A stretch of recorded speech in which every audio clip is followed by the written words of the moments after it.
Hello, hello, hi, folks. Welcome, welcome. Happy Saturday. Don't hate me. In hopes that you squeezed more out of your day than the day squeezed out of you.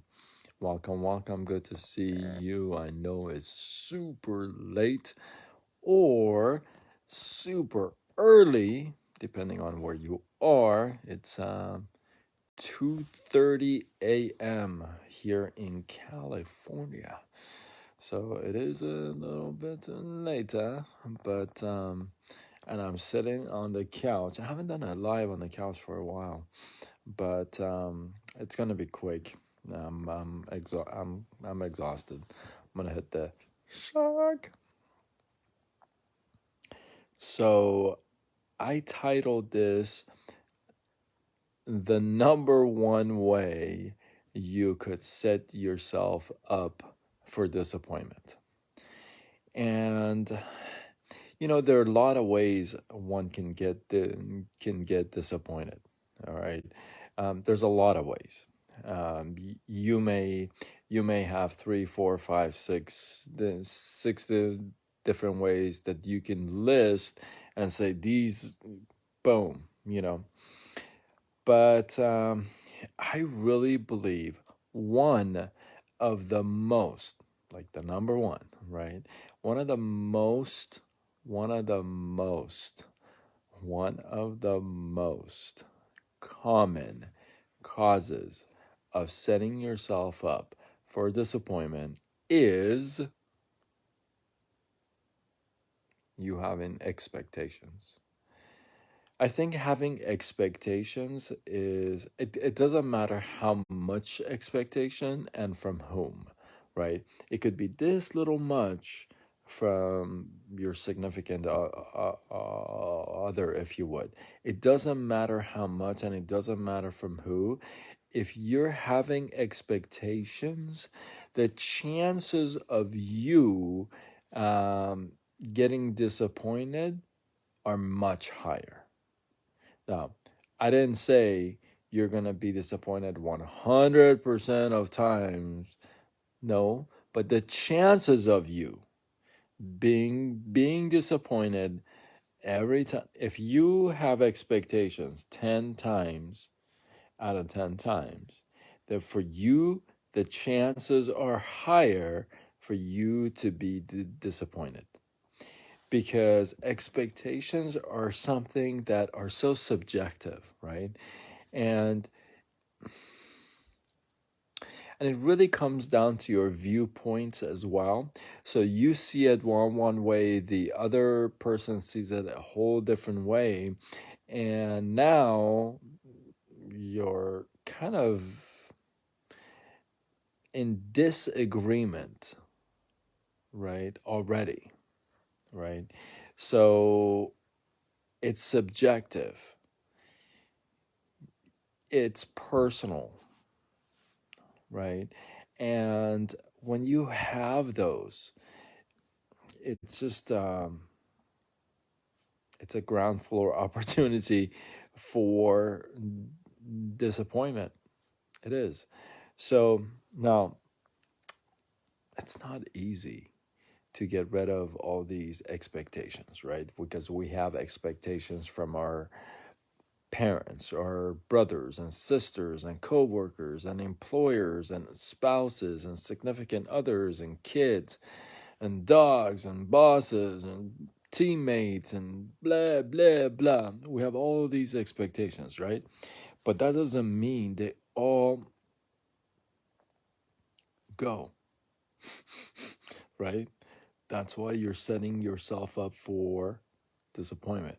So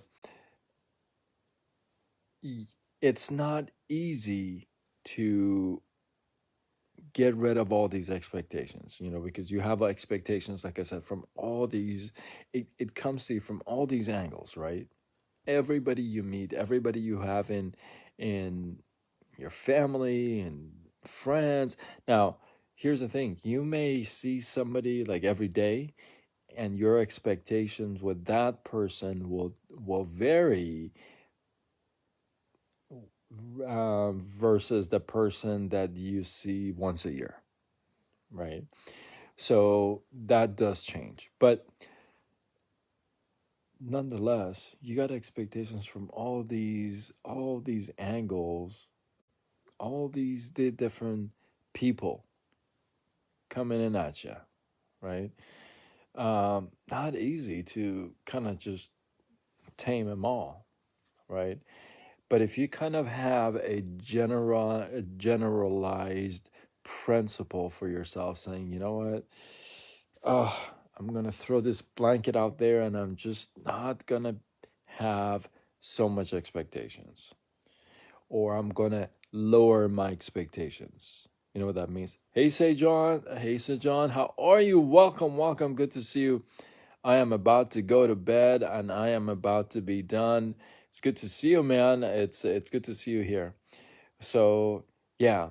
So when you have all these expectations, you set yourself up for disappointment, right? You have expectations from your teammates, from your spouse, from your brother, your sister, your uncle, your coworker. All these expectations, right? And all these people are supposed to meet these expectations, and not all of them do. And you see over and over, you're getting disappointed and disappointed and disappointed. And that's what causes you losing faith in people. So the best thing to do is drop the expectations. Anything that happens, anything that you get from people is just extra. It's extra love, it's extra whatever it may be, but it's extra. So if you drop that, and look, I'm a work in progress. Please don't think I'm like perfect, okay? I am definitely a work in progress, and expectations is something that I work on all the time, okay? Because I don't want to get disappointed. So I've been working, so it's a work in progress, and you as soon as you start to working on this total category, right? The whole principle, if you would, then it kind of blankets everything else, right? Does that make sense? So you don't have to say, "Oh, I'm just going to drop my expectation towards my spouse." Right? If you tell yourself, "Well, I'm just going to drop my expectations in general from folks," then that's just going to go across the board, right? Does that make sense? Hopefully, you guys got some love, some inspiration, some value from this. I appreciate you guys.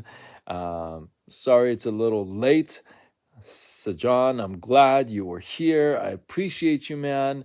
You're doing amazing out there. Keep up what you're doing.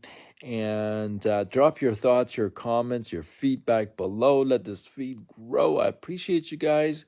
And until tomorrow, when we do it all over again, much love.